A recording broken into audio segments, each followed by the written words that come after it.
প্রিয় দেশবাসী, আপনারা লক্ষ্য করেছেন দায়িত্ব গ্রহণ করেই আমাদেরকে আইন শৃঙ্খলা অঙ্গনে অস্থির পরিস্থিতি সামাল দিতে হয়েছে। আপনাদের সহযোগিতা ও সমর্থনে দেশপ্রেমিক সকল আইন শৃঙ্খলা রক্ষাকারী বাহিনী কাজে যোগ দিয়েছে। ফ্যাসিবাদী সরকার প্রশাসনের চরম দলীয়করণ করার ফলে বিপুল সংখ্যক কর্মকর্তা কর্মচারী দীর্ঘদিন বৈষম্যের শিকার হয়েছেন। আমরা ইতিমধ্যে সংশোধনমূলক ব্যবস্থা গ্রহণ করতে আরম্ভ করেছি, তবে প্রশাসনকে গতিশীল রাখতে এবং একই সাথে সুনির্দিষ্ট পদ্ধতি অনুসরণ করে সঠিক সিদ্ধান্তে উপনীত হতে সময় প্রয়োজন। সেজন্য সকলকে ধৈর্য ধরার অনুরোধ করছি। প্রশাসনের সকল ক্ষেত্রে প্রতিষ্ঠানগুলো যেন জনগণের আস্থা ফিরে পায়, সেটি আমাদের অন্যতম উদ্দেশ্য।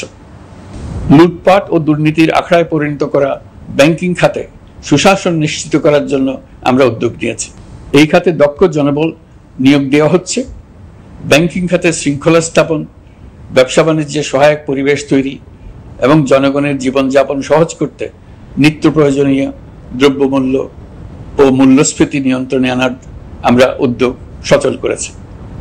ব্যাংকিং খাতে দীর্ঘমেয়াদী সংস্কারের জন্য ব্যাংক কমিশন গঠন করা হবে। আর্থিক খাতে সার্বিক পরিস্থিতি ও সংস্কার বিষয়ে একটি রূপকল্প তৈরি করা হবে, যা দ্রুত জনসমক্ষে প্রকাশ করা হবে।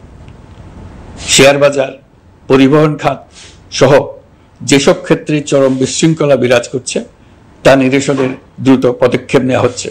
বিচার বিভাগকে দুর্নীতি ও দলীয় প্রভাব মুক্ত করতে কার্যক্রম শুরু হয়েছে। একটি সুনির্দিষ্ট প্রক্রিয়ার মধ্য দিয়ে বিচার বিভাগের স্বাধীনতা ও জবাবদিহিতা নিশ্চিত করার উদ্যোগ নেওয়া হয়েছে।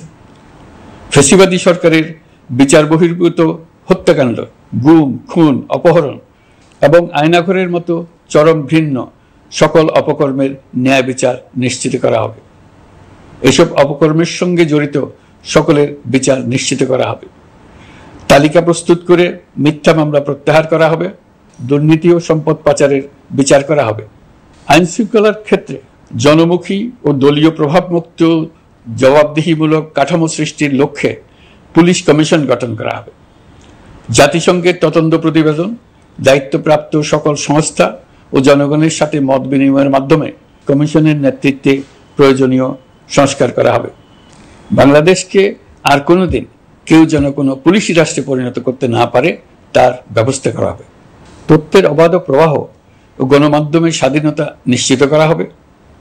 ফ্যাসিবাদী সরকার গণমাধ্যমের উপরও দলীয়করণ ও নির্যাতনের বোঝা চাপিয়েছিল। জনগণের তথ্যের অধিকার নিশ্চিত করতে আমরা প্রতিশ্রুতিবদ্ধ। তথ্যের প্রবাহে বিদ্যমান আইনি ও অন্যান্য বাধা অপসারণ করা হবে। মত প্রকাশের স্বাধীনতা বাধাগ্রস্ত করে এমন সব আইনের নিপীড়নমূলক ধারা সংশোধন করা হবে। ইতিমধ্যে এ ধরনের আইনগুলো নিশ্চিহ্নিত করে এই প্রক্রিয়া শুরু করা হয়েছে। বিদেশি সংবাদকর্মীদের এদেশে আসার পর যে অলিখিত নিষেধাজ্ঞা ছিল, ইতিমধ্যে আমরা তা তুলে নিয়েছি। বিদেশি সাংবাদিকদের দ্রুত ভিসা দিতে সংশ্লিষ্ট কর্মকর্তাদের নির্দেশ দেওয়া হয়েছে।